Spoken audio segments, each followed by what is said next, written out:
Hi everyone, I'm Sean McFall. I'm a spatial analyst with Trout Unlimited. Today I'm going to show you how to use the Conservation Atlas for habitat evaluation. I'm going to identify tributaries that steelhead could inhabit but are unable to due to artificial barriers. Alright, let's get started. Alright, so let's go to the Steelheaders website and then the Conservation Atlas section. Then we'll scroll on down and click on the map. Let's start by looking for our basin of interest. We'll look at the Trinity River in California.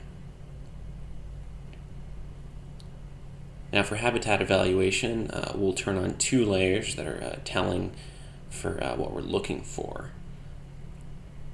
Once this loads up, we'll go to the Layers section, turn on the winter steelhead distribution, so that's one of the two that are important, and then the fish barriers data set for California. So now we'll look at areas where the distribution stops where a total barrier occurs. So these red squares are total barriers, as I'll show you here in the legend soon.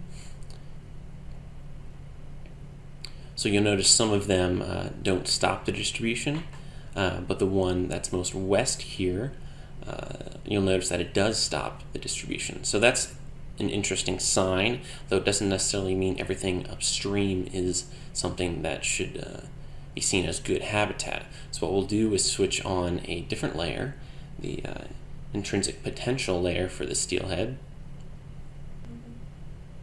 and then we'll turn on the legend. And we'll note that the darker brown is a higher intrinsic potential. So this tributary of the Trinity has some high intrinsic potential that is stopped by a total barrier.